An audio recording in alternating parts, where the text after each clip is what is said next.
Hello everyone, it's Dr. Dave. Hopefully you're all doing well. You enjoyed your weekend. Looking forward to a good week starting today. Coming at you on behalf of the Toronto Neck and Back Pain Clinic with your daily health update. It's Monday, July the 12th, 2021.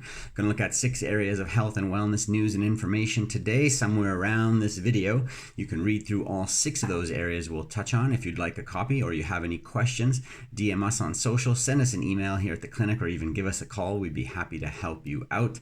Not going to treat, diagnose, prevent, or cure any illness or disease with our time together today. However, do promise to share with you something of interest when it comes to health and wellness based on what's out there in the research and literature recently in the last couple months, so not any old or outdated information.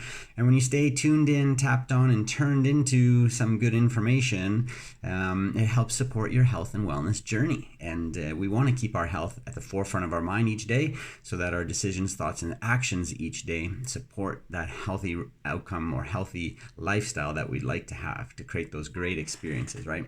A happy day, healthy body, happy day. Simple as that. The Journal of the American College of Cardiology, May 2021, talked about fat around the heart, and if you have increased fat around the heart, how that could be deadly. According to a study that reviewed CT scans of nearly 7,000 middle-aged and older adults, whom researchers monitored for 17 years, there's an association between fat buildup around the heart and a significant increased risk for heart failure, even in individuals who are not considered overweight. So that's a good thing to know, and motivation to encourage you to keep taking care of yourself regardless of how you look and feel. We know on the inside we need everything working well and to be set up and structured the way that it should. And fat around the heart, not good. So your lifestyle can help support making sure that doesn't happen.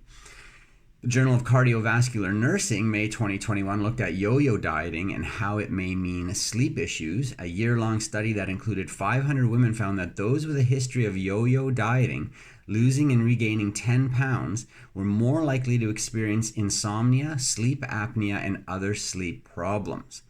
Good to try and create a nutritional program that isn't geared toward any outcome other than just supporting you on a daily basis. So finding a way to eat that keeps you healthy, and you just keep it that way for the rest of your life. And if you do that, typically if you need or want to lose weight, the same nutritional system will help you get there and then keep you there. And that would be the ideal. And if that sounds too good to be true or challenging, then you may want to seek the health of a paramedical provider like a naturopath and or a holistic nutritionist. The European Heart Journal, May 2021, talked about physical activity and how it lowers the risk for atrial fibrillation and stroke. An analysis of data collected from nearly 100,000 individuals found that meeting current physical activity guidelines is associated with a substantially lower risk for both atrial fibrillation and stroke. Their findings support recommendations from the European Society of Cardiology, the American Heart Association, and the World Health Organization for 150 minutes or greater of moderate to vigorous physical activity per week. It's actually not a lot, 20-some minutes a day, and we can get that done easily, and it's good for the valves on your heart, and good to prevent stroke, so why wouldn't we do it, right? So try to get that activity into your routine. Era Open, May 2021, looks at dogs and how they can help stressed out college students. Washington State University students who participated in a program that focused exclusively on petting and interacting with therapy dogs experienced significant improvements with respect to both their executive function skills and capacity to manage stress. Great to have these pets, these animals close to us in our lives. They give us that unconditional love, and spending time with them and their happy disposition and demeanor probably calms us down. And for those college students who are working hard to get to where they want to be, having those pets around could be very useful.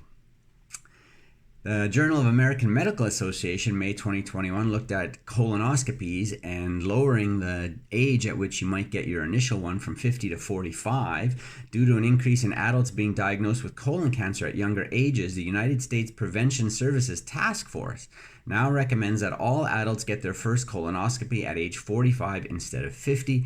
And of course, if you have a health or family history of cancer, especially gastrointestinal cancer, you may want to get that done even sooner in a preventive fashion. Talk to your doctor and see what's right for you. Finally, Public Health, June 2021, looks at too much phone use and how it nearly doubles the risk of neck pain in young adults. Assessments of nearly 5,000 young adults who are part of an ongoing study found that interacting with a smartphone for 7 or more hours a day can increase the risk for neck pain by nearly 80%. Past studies have shown that excessive device use is associated with forward head posture, which can elevate the risk for pain in the neck, shoulders, and upper back. Doctors that use manual therapies and specific exercises to address forward head posture and neck pain can provide some benefit for these cases. There is not a day that goes by in the clinic that we don't see someone who their device use, whether casually, recreational, or as part of their occupation, does not contribute to what they're presenting with. It's just that prevalent these days. So be cautious of that. Of course, you can Google some information, but it comes back to what our parents probably told us when we were young, is to sit tall, stand tall, and to not slouch or always be looking down.